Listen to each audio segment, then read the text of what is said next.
Pada ayat pertama sampai dengan ayat yang 9 saya akan membacakan firman Tuhan ini.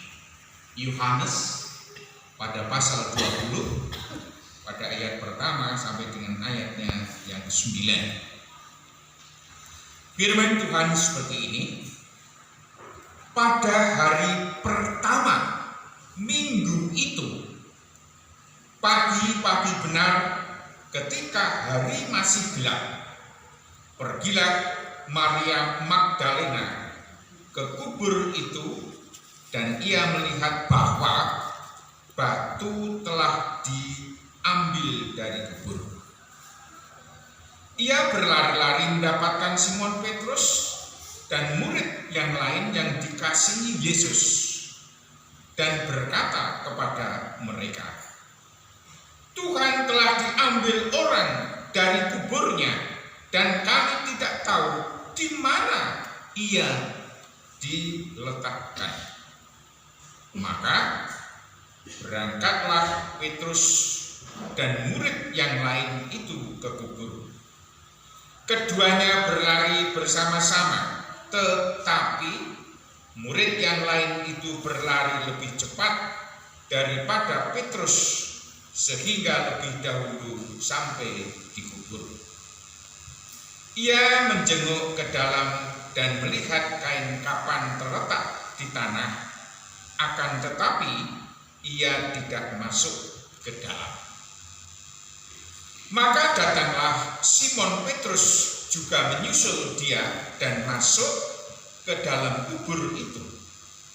Ia melihat kain kapan terletak di tanah, sedang kain peluk yang tadinya ada di kepala Yesus tidak terletak dekat kain kapan itu, tetapi agak di samping di tempat yang lain dan sudah tergulung.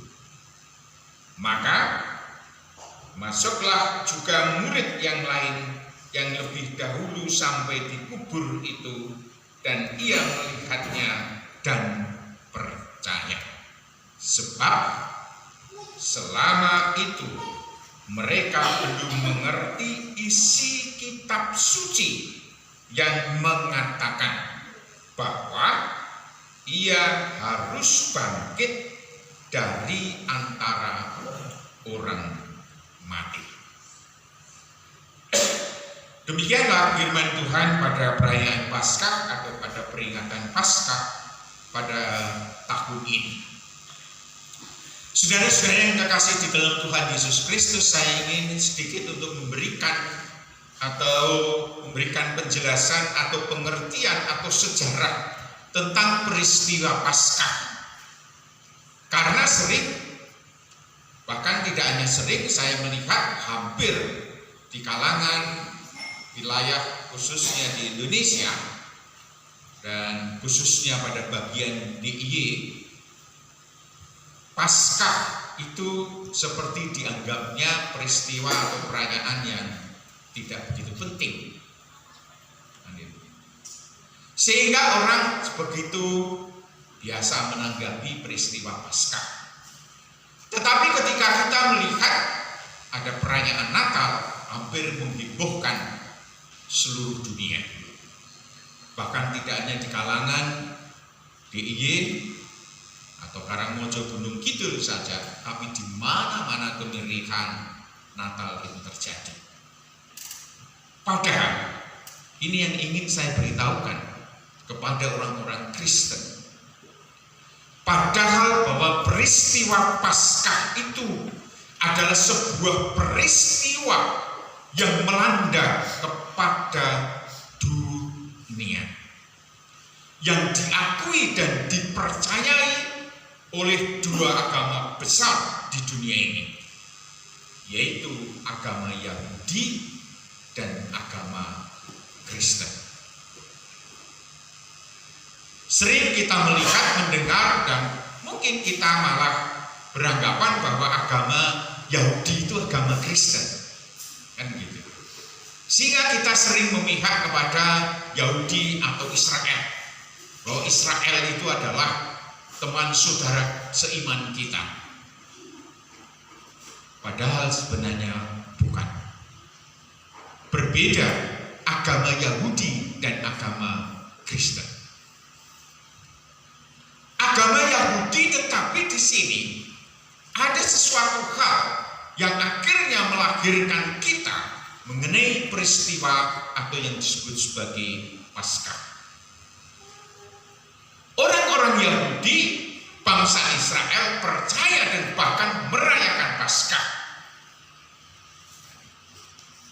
Jadi sebenarnya bahwa peristiwa Paskah ini sangat luar biasa momen dan peristiwa, karena Paskah adalah merupakan peristiwa akbar di mana manusia mempunyai kebebasan dan kemerdekaan dari perbudakan, baik perbudakan secara fisik maupun perbudakan secara rohani, yaitu dosa. Peristiwa Paskah dalam Perjanjian Lama atau peristiwa Paskah orang-orang Yahudi adalah merupakan peristiwa di mana ketika bangsa Israel mau keluar dari tanah Mesir, dari tanah perbudakan, yaitu pada tulah yang ke-10 ketika anak sulung mati. Itulah yang menggemparkan dan menakutkan kepada bangsa Mesir termasuk Raja Firaun itu.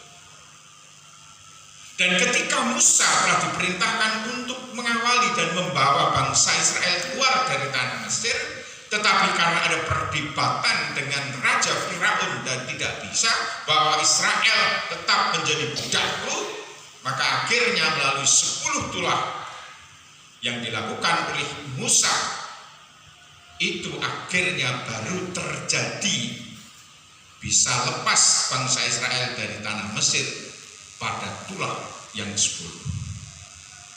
Apa tulah yang 10? Yaitu semua anak-anak yang sulung mati, baik binatang maupun manusia. Bayangkan, terjadi ratap tangis, kesedihan yang luar biasa. Bahkan akhirnya tampuk kepemimpinan estafet. Itu kalau sudah anak sulung meninggal, sulit sekali untuk mencari penggantinya. Tetapi apa yang terjadi? Bangsa Israel atau kaum Israel diberitahu kepada Tuhan melalui Musa supaya melalui darah anak domba yang telah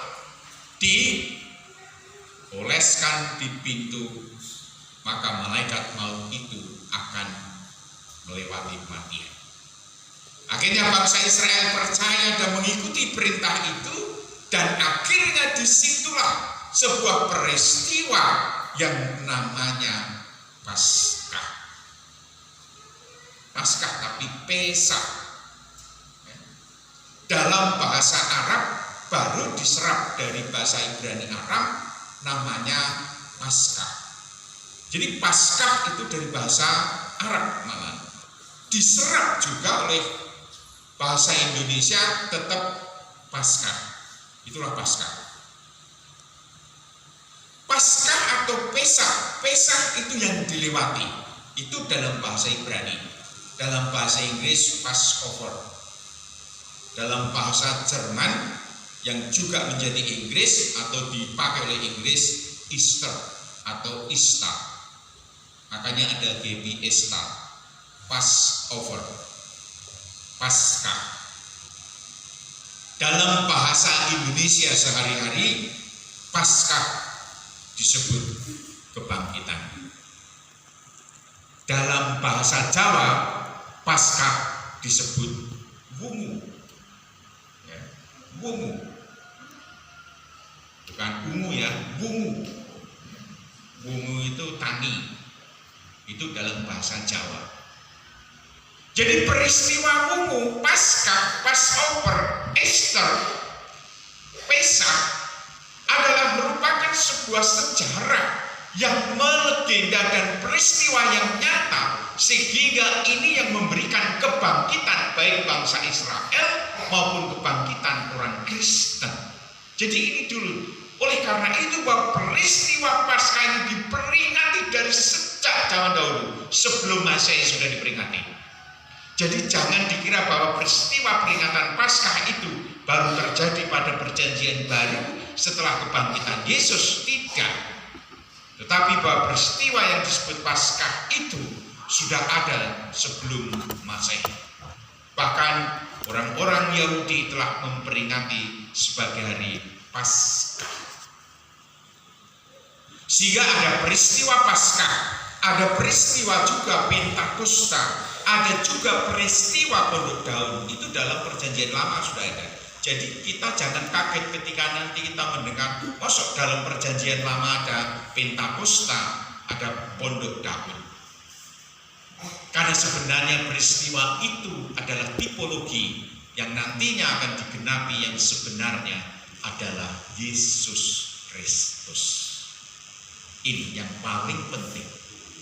Gambaran apa yang terjadi dalam perjanjian lama itu adalah merupakan gambaran di mana nanti akan datangnya Mesias yang sebenarnya untuk memberikan kebebasan umat manusia dari dosa dan keselamatan. Sehingga kalau perayaan Paskah dalam perjanjian lama dilakukan perjamuan kudus juga, peristiwa perjamuan kudus dalam perjanjian lama itu diperingati sebagai keluarnya atau peristiwa kesengsaraan keluarnya bangsa Israel dari tanah Mesir.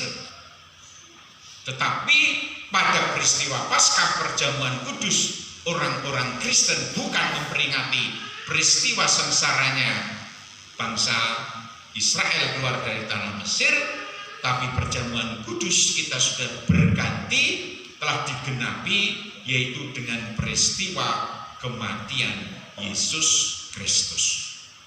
Sehingga bunyinya bukan memperingati peristiwa kesengsaraan bangsa Israel, tetapi pada perjamuan kudus bukan itu yang dikatakan, tetapi inilah tubuhku, inilah darahku, yang akhirnya menjawab bahwa ini peristiwa kematian.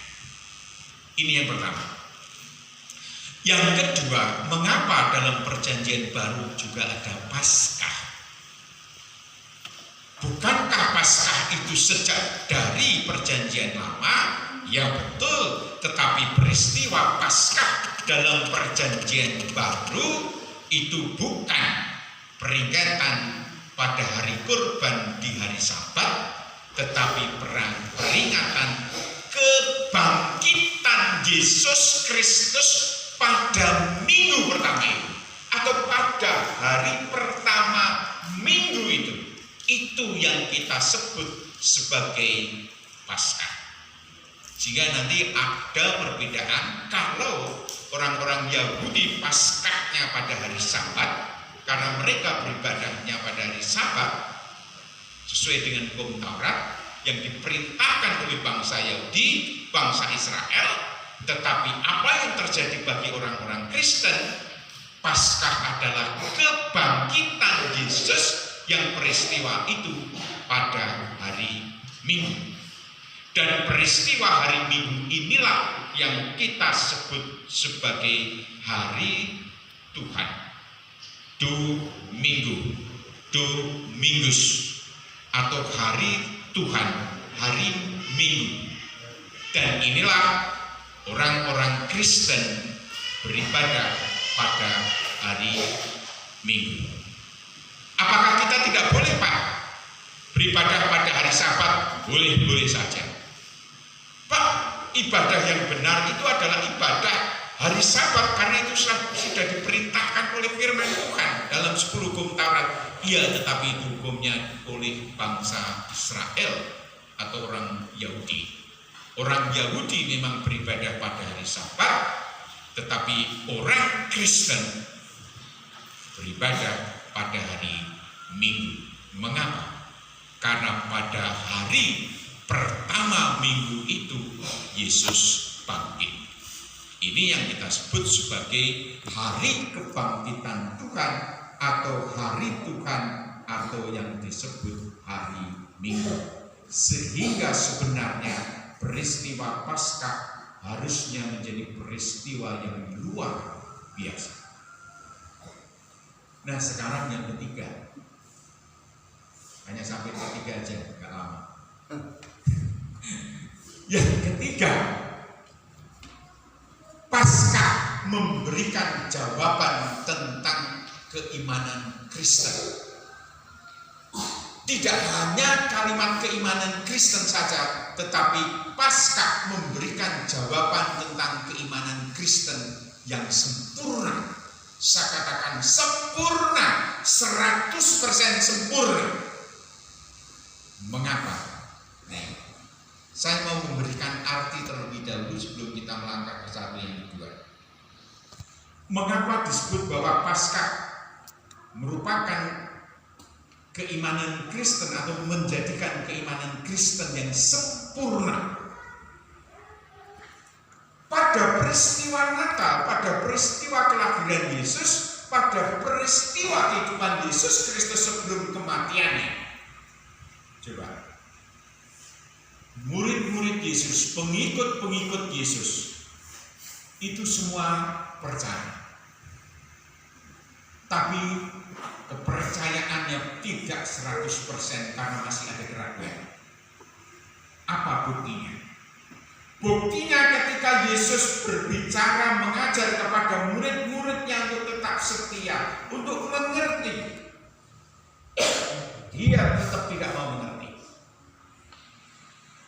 Yesus sudah berkata kepada murid-muridnya bahwa aku datang ke dalam dunia ini bukan untuk dilayani tapi untuk melayani. Mereka juga tidak mengerti. Aku datang ke dalam dunia ini untuk menebus dosa umat manusia. Mereka juga belum mengerti. Karena pengetahuan yang ada pada mereka yang disebut Mesias itu adalah yang akan memberikan ketenangan, kedamaian bangsa Israel secara jasmani. Dari apa?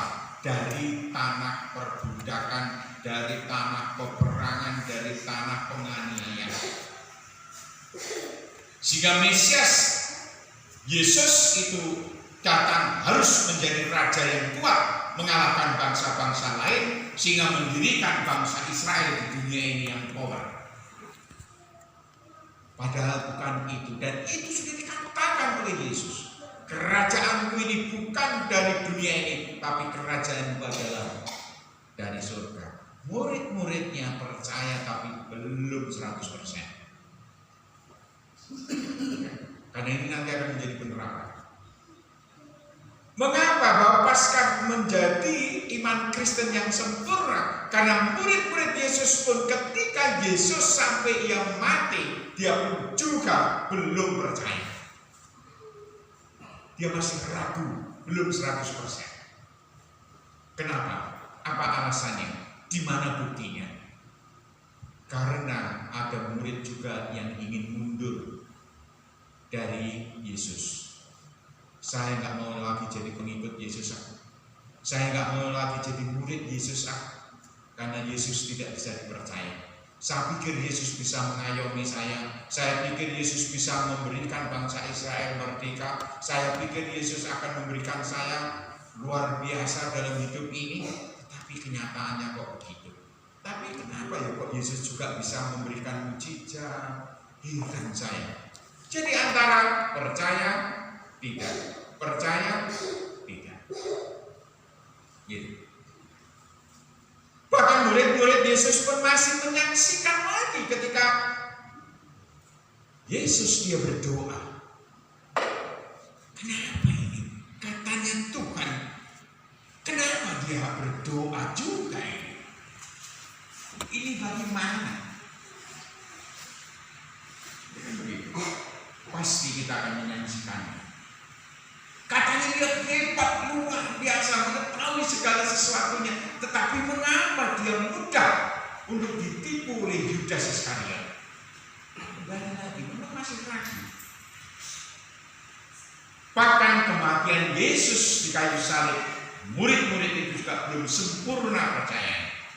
Padahal sudah diberitahu, saya akan mati tapi saya akan bangkit. Tetapi murid-murid itu masih ada keraguan. Buktinya, setelah Yesus benar-benar mati dan dikuburkan, murid-murid Yesus mencari tempat yang aman, mencari tempat-tempat yang tersembunyi, supaya orang-orang atau murid-murid Yesus itu tidak ditangkap dan dibunuh. Jadi percayanya 50%. Karena apa? Ini benar, ini enggak, ini benar, ini enggak, ini benar, ini enggak. Kayaknya itu tokek aja. Tokek berkah, tokek sial. Pada hitungan tokek yang kelima kita sial. Akhirnya apa? Mencari parang, tokeknya dibunuh. Padahal kesalahannya sendiri loh. Ngapain dia tak ngitung tokek mengenai antara sial dan berkah. Ini. Nah akhirnya ketika pada hari yang ketiga benar-benar itu terjadi, maka Yesus ketika dia bangkit, murid-murid itu mulai naik kepercayaannya. Dari 50, langsung 90. Langsung 90. Mengapa? Ketika Maria Magdalena, kalau di dalam Injil Sinoptik, ketiga Injil Matius, Markus, dan Lukas, Markus lebih terperinci untuk menjabarkan, menceritakan tentang peristiwa kebangkitan Yesus. Karena di situ ada Maria Magdalena, ada yang Maria ibu Yakobus, ada Salome dan lain sebagainya. Berarti di sini ada rombongan ibu-ibu. Tapi kalau dalam Yohanes kan hanya satu ibu, bukan berarti berbeda, ya hanya cara penulisan saja. Penulisannya Yohanes berbeda dengan penulisannya Markus, tapi ini membuktikan bahwa peristiwa kebangkitan Yesus itu benar karena ditulis, ya, ditulis dan dilihat oleh keempat orang atau rasul itu. Akhirnya ketika Yesus bangkit dan Maria, perempuan ibu-ibu pertama itu yang mengetahui dan memberitakan kepada Petrus sebagai ketua dari kelompok rasul itu atau kepada para rasul itu, mereka pun juga masih belum percaya. Makanya langsung percaya 90%, tapi waduh belum, masih 10% lagi. Dan apa yang membuktikan menutup 100% menjadi 10% yang kekurangan itu adalah ketika Yesus menampakkan diri kepada murid-muridnya. Barulah di situ terjadi kesempurnaan. Iman para rasul menjadi sempurna.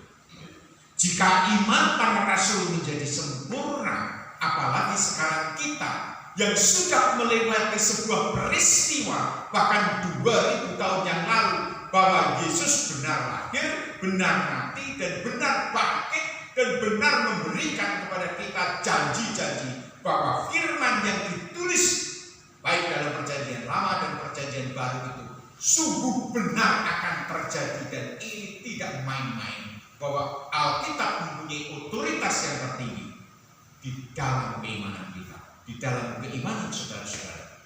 Sehingga saya mau yakinkan, jadilah Kristen yang mempunyai iman yang sempurna. Percayalah kepada Yesus Kristus yang adalah Mesias, Anak Allah, Allah melalui firman-Nya yang turun ke dalam dunia ini menjadi manusia, yang memberikan kepada kita pengampunan dosa. Amin. Nah, kalau begitu jangan kita menjadi terkecoh. Jika ada hasutan, jika ada polemik, jika ada peristiwa Yesus kok anak Allah, Allah kok beranak dan lain sebagainya, nggak usah digubris. Nyatanya kata makna anak Allah itu adalah firman sendiri yang menjadi manusia, yang tinggal di antara kita dan sudah menyelamatkan, dan bahkan dia mati untuk kita. Dan karena itu barang siapa yang percaya kepadanya tidak binasa, melainkan beroleh hidup yang kekal. Siapa yang mau meragukan perkataan Yesus? Ada? Amin, saudara-saudara? Amin. Yang mengatakan amin berbahagia.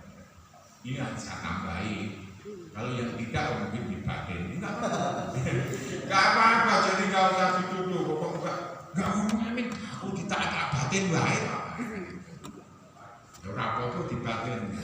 Tapi kalau mau bersaksi nggak mungkin kan dibatin. Bersaksi harus berkata apa? Itulah Bapak Ibu maknanya.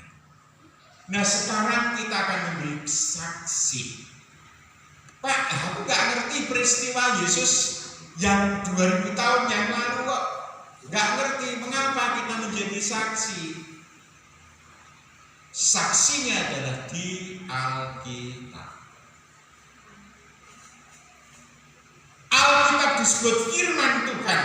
Pak, bukanlah ini ditulis oleh manusia, kenapa disebut firman? Karena apa yang ditulis oleh para rasul, oleh para nabi, ya, itu adalah diilhami oleh Roh Kudus.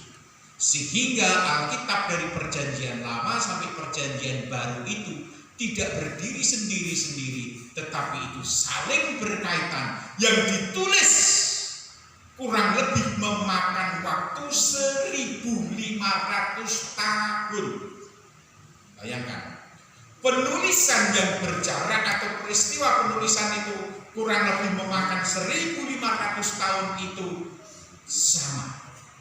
Tidak ada yang bertentangan, bahkan saling melengkapi, dan akhirnya apa yang digambarkan, bayangkan, lambang dalam perjanjian lama digenapi dalam perjanjian baru itu tuntas.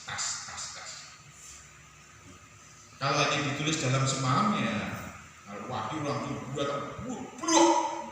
dua saat itu juga nggak ada saksinya, hanya satu orang itu kan bisa dicurigai, tidak bisa untuk dibenarkan. Karena apa? Ya, nggak bisa, nggak ada bukti. Siapa saksinya? Kalah. Kalau mengklaim bahwa itu yang paling benar, yang buktinya nggak adanya ditulis dalam waktu sekejap, waktu sehari, bahkan semalam. Jadi Alkitab ditulis 1500 tahun, Bapak Ibu. Maka inilah yang disebut mengapa kita menjadi Kristen, karena Kristen mempunyai bukti otentik iman yang jelas, iman yang real, iman yang mensejarah, iman yang bukan berdasarkan dongeng, tetapi iman yang berdasarkan sebuah peristiwa nyata. Mengapa saya katakan bahwa peristiwa Yesus itu adalah sejarah nyata, Bapak Ibu? Ya. Lahir ke dalam dunia ini banyak saksinya, ya kan? Ketika ia memberikan pengajaran dan mujizat, banyak saksinya. Gak hanya satu, dua, tapi banyak sekali saksinya. Ketika Yesus mati, banyak saksinya. Tidak harus ditulis dalam Alkitab ini, sejarah dunia pun menulis. Ditulis itu. Peristiwanya jelas, ada bukti. Ya, makanya dalam pengakuan iman rasul itu, ketika Yesus Kristus diadili pada zamannya siapa? Pontius Pilatus. Itu seorang pemimpin raja kaisar Romawi. Jelas. Herodes, disebut Herodes Agung pada Raja Herodes Agung. Jadi semua bukti itu nyata bahwa real Yesus diadili oleh seorang yang luar biasa, bahkan mati juga disaksikan oleh orang banyak, ya. Bangkit juga disaksikan oleh banyak. Ia menyatakan diri pun juga buahnya. Bahkan Yesus pada saat itu menampakkan kurang lebih 500 orang ketika ia sudah bangkit. Jadi inilah bukti real nyata bahwa iman Kristen itu bukan iman yang imajiner, iman yang berdasarkan dongeng antara batra, antah, itu. Bukan dongeng-dongeng kancil nyolong timun, enggak. Sejarah nyata bahwa Kristus mati, Kristus bangkit, Kristus menebus dosa manusia, Mesias yang dijanjikan dalam perjanjian lama tergenapi dalam perjanjian baru. Mesias yang dalam bahasa Ibrani Mesias atau Yesus Yosua atau Yosua Hamasya dalam perjanjian lama dalam bahasa Ibrani, yaitu biasa bahasa Uga. Dalam bahasa Arab itu namanya Iso, sama seperti Allah, Elah, Allah, atau Elohim, atau El Shaddai, atau Eli. Maka Yesus menyebut Eli lama sabachthani. Nggak usah memperbincangkan dan memperebutkan tentang nama Allah, sebutan Allah, atau nama Allah yang Maha Kudus yang bangsa Israel tidak mau menyebutnya, yang disebut sebagai YHWH, huruf mati sebutan Allah YHWH, atau sering diterjemahkan dalam konsonan diberikan huruf hidup Jehovah atau Yahweh, dalam bahasa asli Yod-He-Vah, YHWH, Yod-He-Vah. Tidak bisa sebenarnya dieja Yahweh atau Yehuwa, tapi itu biasa orang Jawa mengakronim itu. Atau akhirnya dikenal Jehovah, Yehuwa, Yahweh atau Yod-He-Vah dalam bahasa Ibrani.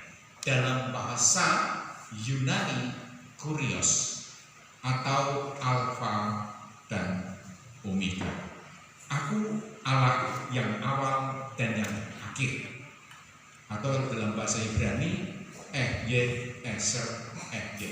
Aku adalah aku, Alfa dan Omega. Itulah kebenaran Allah. Itulah kebenaran Injil. Itu juga kebenaran dalam Alkitab perjanjian lama. Mari melalui Paskah ini memberikan kepada kita kebangkitan bahwa kubur telah kosong. Itu saksi kita. Dari mana? Jawaban yang kedua kita tahu dari Alkitab. Alkitab, mari kita membaca pada ayat yang pertama dan 9. Ayat yang pertama, pada hari pertama minggu itu, pagi-pagi benar ketika hari masih gelap, pergilah Maria Magdalena ke kubur itu, dan ia melihat bahwa batu telah diambil dari kubur. Kalimat diambil itu bahasa Yohanes, bahasa Markus berbeda lagi, terguling, terbelah. Ya. Bahasa Lukas, bahasa Matius sudah hilang, tidak ada. Bahasa Matius, malaikat dipikir manusia, bentuknya manusia. Tapi kadang-kadang kita mengilustrasikan malaikat ada sewininya, ada sayapnya, ya, mabur kan gitu ya, ya kan? Jadi malaikat itu selalu digambarkan ada sewininya, enggak. Gatut Kaca itu enggak punya sewini, bisa mabur itu. Ya, jangan heran itu. Ini kadang ilustrasi aja. Karena malaikat itu juga roh, Allah adalah roh, tidak bisa digambar. Itulah saudara. Dan ayat yang ke-9, sebab selama itu mereka belum mengerti isi kitab suci yang mengatakan bahwa ia harus bangkit dari antara orang mati. Jadi, jika iman kita akan menjadi sempurna, satu jawaban yang benar adalah ketika saudara-saudara mau mendengarkan firman Tuhan atau membaca firman Tuhan. Amin. Kiranya Paskah memberkati kita. Haleluya. Mari kita bersama-sama